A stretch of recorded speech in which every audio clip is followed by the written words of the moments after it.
Tapi kalau sudah masuk sini mboten guyon ya, nggak ada guyon ya. Ini sungguh-sungguh kita pahami. Hafidhu ala sholawah. Pertama, maksudnya ay al maktubah, sholat 5 waktu. Jaga sholat 5 waktu. Sholat 5 waktu itu ada kaitannya dengan jasmani, Bapak Ibu. Jadi kalau jasmani itu gak melakukan, berarti kita tidak termasuk menjaga jasmani, harus melakukan. Ayatnya tidak berhenti di situ. Wassolatil wusta.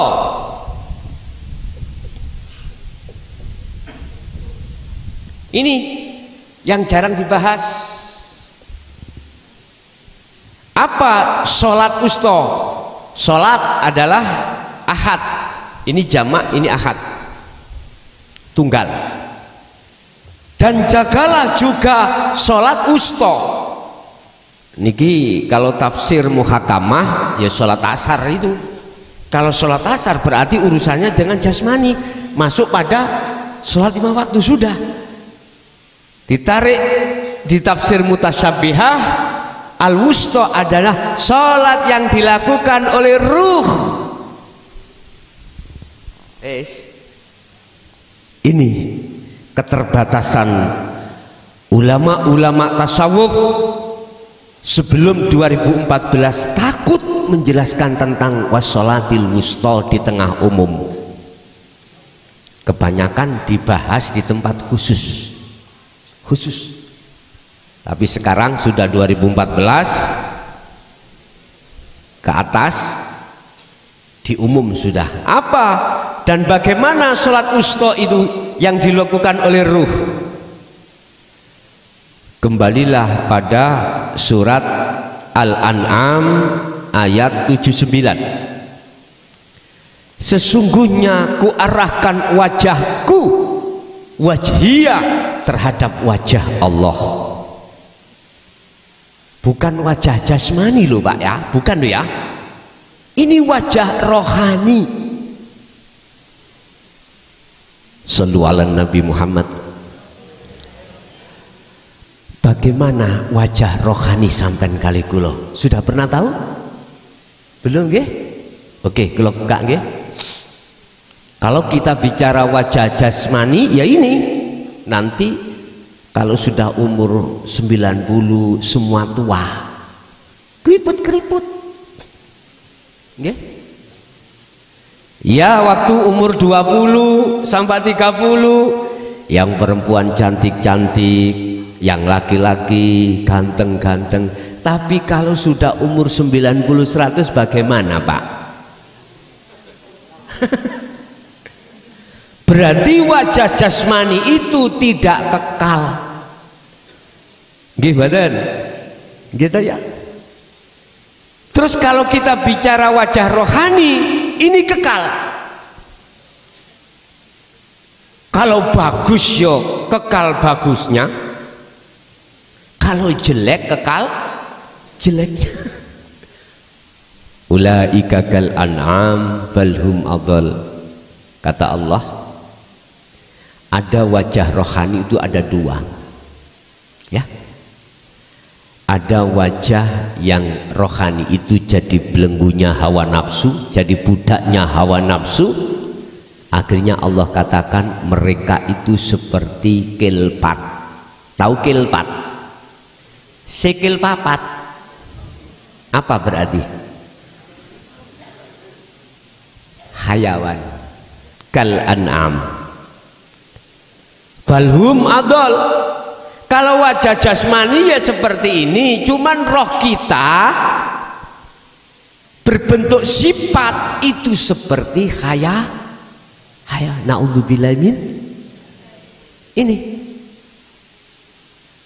surat At-Tahrim ayat 8. Ya ayyuhalladzina amanu tubu ilallah taubatan nasuhan.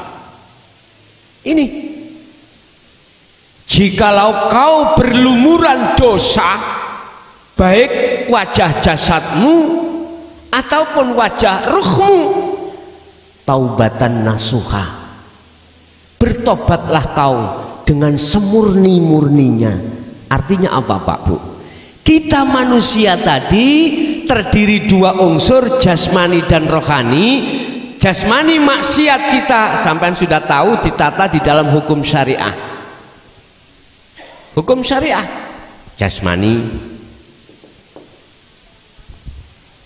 jasmani kita mencuri, lah nggak boleh, itu berarti kita maksiat, udah ditata.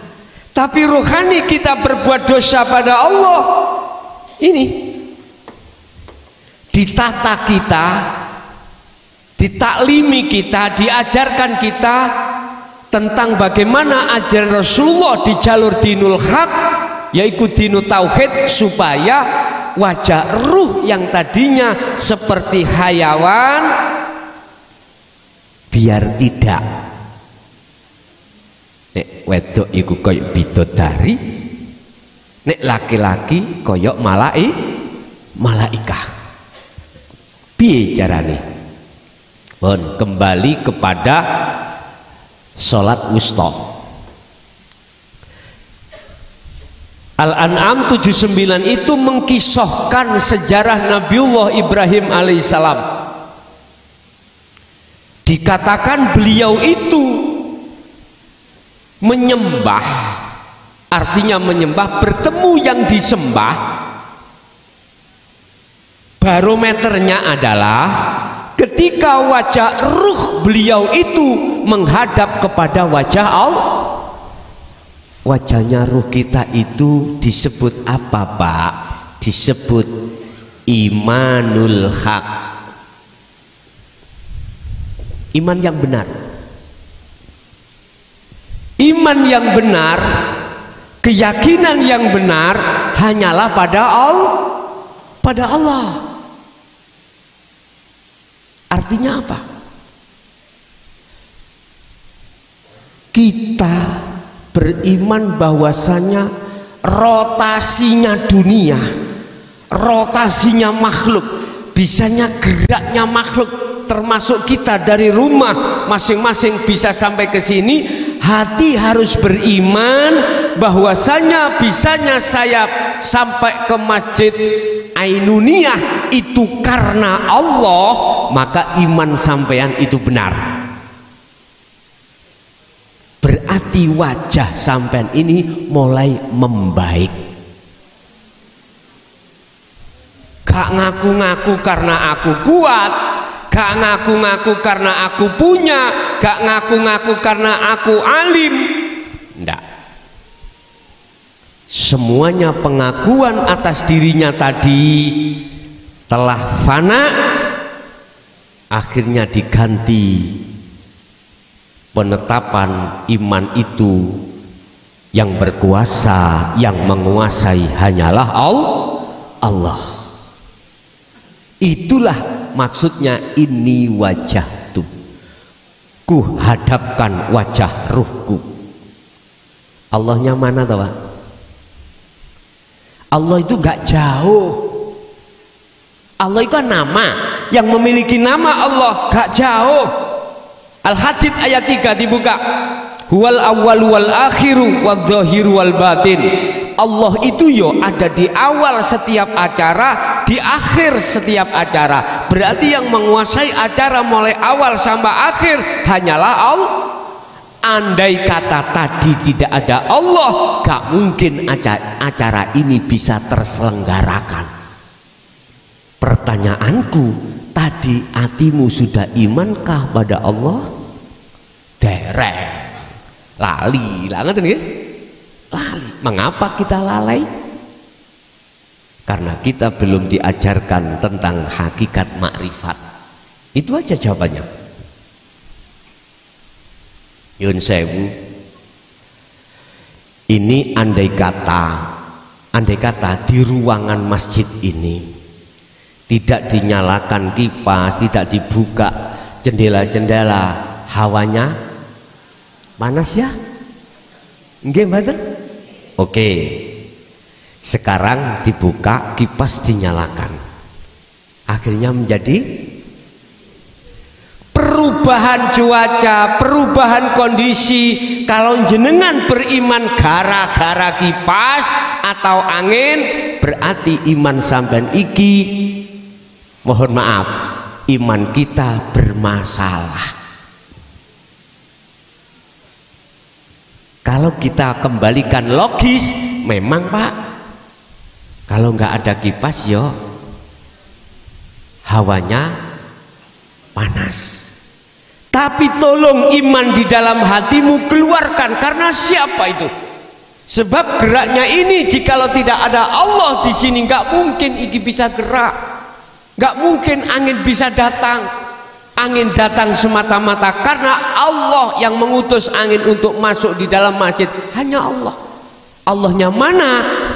Wadzohiru wal batin, di dalam dan di luar diri jenengan, di dalam dan di luar diri makhluk apapun. Berarti di dalam angin dan di luar angin, di situ ada wujudnya Gusti. Dalam Al-Quran Allah katakan wujudnya laisa kamislihi sayun. Anda tidak bisa menyerupakan dengan sesuatu apapun, tidak bisa menyebut dengan sebutan apapun kalau kau sudah tahu. Itu berarti hanyalah dirasa. Rasa itu iman Pak. Dirasa, diimani. Ketika saat kita berdiri, siapa yang mendirikan? Allah di dalam dan di luar diri jenengan. Ketika kita rukuk, siapa yang merukukkan? Sujud, siapa yang mensujudkan? Membaca rukunnya, sholat, siapa yang membacakan? Kalau di situ tidak ada Allah, bisakah jenengan gerak sendiri? Halo? Dalile wis cetha, la haula wala quwata. Jelas nggih? Itulah sholat wusta, sholatnya ruh. Wajhiyah, wajah Allah yang dimaksud adalah hidup yang menguasai segala hal apapun. Itu wajah Allah. Hanifan, olehnya jenengan menghadapkan itu dengan sungguh-sungguh.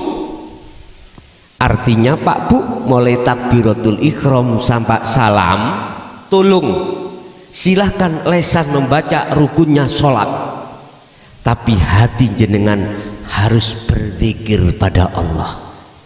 Artinya zikir adalah ingat, artinya ingat adalah sadar diri. Hati kita menyadari, merasakan sesungguhnya yang menggerakkan kita mulai takbiratul ihram sampai salam semata-mata hanyalah hanifan.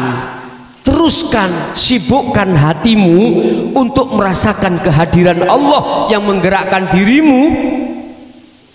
Mulai takbiratul ihram sampai salam hanyalah Allah.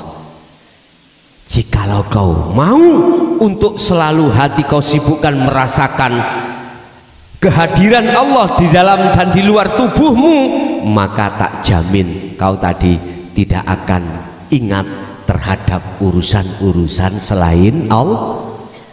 Dicoba, nanti dicoba.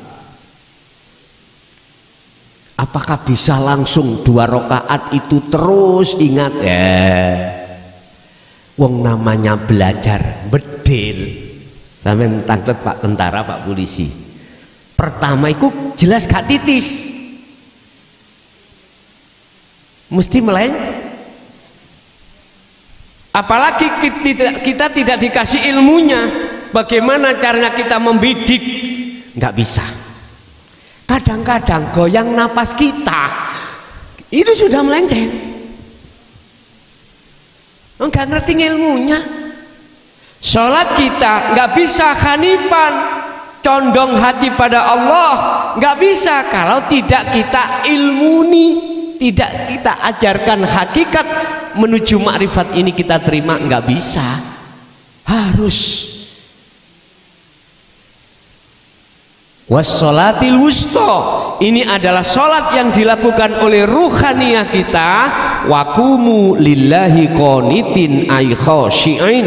Nah inilah cara untuk sholat khusyuk itu seperti itu. Bahkan ayat ini kalau boleh saya artikan 238 Al-Baqarah itu wajib hukumnya sholat itu khusyuk. Wajib hukumnya sholat itu bertemu Allah. Mengapa selama ini kita tidak seperti itu? Jawabannya cuma satu, karena kita belum dididik tentang dinut tauhid. Itu persoalannya. Jikalau para arif menyampaikan sebelum 2014 mesti secara sembunyi-sembunyi, Bu. Tidak berani terang-terangan seperti ini, nggak berani. Karena takut fitnah. Salah paham. Ini persoalannya. Lah sekarang sisa umur kita tinggal berapa kita nggak tahu sama-sama, ya toh? Ayo kita manfaatkan sisa umur kita untuk melakukan ibadatul, di samping ibadatul jawareh, ibadah sebangsa jasmani yang sudah diatur di dalam hukum syariah, juga ruhaniyah, ibadah bongso hati atau ruhaniyah yang ditata di dalam hukum hakikat menuju makrifat. Artinya ayo belajar kita sholat dengan khusyuk. Sebab besok yang ditanyakan amaliyah pertama adalah mutu nilai sholat. Tatkala mutu nilai sholat kita di mata Allah bagus, maka baguslah lainnya. Sebaliknya, kalau jelek, jeleklah. Inna sholata tanha anil faksha wal mungkar. Ini maksudnya sholat yang khusyuk, bos. Bukan sholat asal-asalan. Sholat yang khusyuk. Tarkib definisi sholat khusyuk adalah ketika jenengan sholat ruhaniyah ini rindu untuk bertemu Allah dan bertemu Allah. Sebab mohon maaf Pak Bu, setiap detik kita itu dilayani Allah dalam hal apapun. Mata berkedip gini aja, kalau tidak dikedipkan Allah bisa kedip sendiri. Terus bagaimana rasanya satu hari nggak bisa kedip? Dicoba aja, digeneng ini terus ya, satu hari gimana rasanya? Ini tingkatan sepele, tapi nggak bisa diukur dengan nilai uang. Belum lagi nafas dikeluarkan Allah, dimasukkan Allah, membawa oksigen, bisa bayar rasanya dengan halo, bisa bayar nang Allah? Mboten saged. Allah hanya satu yang diminta. Wa ma khalaqtul jinna wal insa illa liya'budun, menyembah. Maksudnya menyembah di sini yang benar-benar menyembah. Innallaha huwa rabbi wa rabbukum fa'budu hadza siratum mustaqim. Iku surat Maryam 36. Sesungguhnya Allah iku Tuhanku ya Tuhanmu. Ayo kita sembah. Berarti ayo kita menghadap dan bertemu. Yang bertemu niku Pak Bu adalah ruhaniyah. Nek jasmania bertemu surga, bertemu pahala. Ini ruhaniyah bertemu Allah. Jangan dicampur. Jasad ruhaniyah bertemu surga, bertemu pahala. Padahal pahala surga itu ciptaan Allah, iku makhluk. Ruhaniyah harus bertemu Allah. Yun sewu, saya tidak punya niat apapun, ndak. Saya hadir di sini tidak punya niat apapun atau memaksa jenengan untuk ikut di dalam Rasulullah di jalur dinul haq ini, ndak. Sebab ayatnya ada, nggak boleh dipaksa. Al-Baqarah 256, la ikraha fiddin qad tabayyana rusdu minal ghayy. Muhammad, tidak ada paksaan ajaran untuk mengikuti dirimu, ndak. Terserah umat. Ajaran yang bagaimana? Qad tabayyana rusdu minal ghayy. Ajaran yang membebaskan ruhaniyah kita dari belenggunya hawa. Kita itu dibelenggu nafsu lewat kesenangan dunia. Itu loh Pak Bu, akhirnya ruhaniyah kita nggak bisa hadir pada Allah, nggak bisa hadir. Akhirnya iman sampai kali gulo, jatuhnya tidak pada Allah, jatuhnya ISIS itu dari udara. Padahal udara itu makhluk. Lewat ajaran inilah kata Rasul, ikuti aku. Jangan kau ikuti aku hanya sebatas syariah, jangan. Ikuti juga ajaranku hakikat. Karena syariat cukup secara jasmani, karena syariat cukup membimbing jasmani, akhlak istimaiyah. Kalau hakikat atau tauhid itu membidik atau mendidik ruhaniyah sampai ini berakhlak ilahiyah yang langsung hubungan pada Allah. Kalau syariat hablum minan nas, gak Muhammad, gak ada paksaan. Jadi kulo kesini tidak memaksakan jenengan untuk mengikuti Rasulullah secara sempurna, ndak. Cuman saya tawarkan, kalau ini cocok ning ati sampean, enggak, jenengan ikuti ajaran Rasulullah ini. Lah terus ilmunya saya dapatkan dari mana? Itu nanti terserah. Jenengan carilah guru akhirat, titik. Carilah guru tauhid, titik. Guru tauhid itu, guru hakikat menuju makrifat itu macam-macam. Ada yang megang pondok, ada yang tidak, ada yang pokoknya Allah meletakkan kekasihnya itu macam-macam. Bisa jadi menjadi pedagang, menjadi pejabat, menjadi ini kalau si nganggur nih, pengangguran ada. Mulai dari Pak RT, Pak RW, kepala desa, kadus, bisa jadi. Itu kekasih Allah. Cirinya bagaimana? Apa makalah yang muncul dalam lesan beliau mesti menyejukkan hati jenengan. Makalah yang muncul yang bisa menyejukkan hanyalah membahas tentang Allah. Bagaimana ibadah sampean ini ke depan mutunya lebih baik. Ini ibadah kita khususnya sholat Bapak Ibu tidak akan berubah, tidak akan menaik mutunya manakala kita, mohon maaf, hati kita masih terbelenggu oleh hawa nafsu. Kita harus bebas Pak dari belenggunya hawa nafsu. Kita harus merdeka. Tentunya kita harus perang dulu. Kata Rasul, sahabat, kau sekarang pulang dari jihad kecil menuju jihad besar. Mohon maaf, saudara-saudara kita di Palestina itu jihad kecil Pak, jihad kecil. Lah yang dimaksud Rasulullah jihad besar itu apa? Melawan hawa nafsu.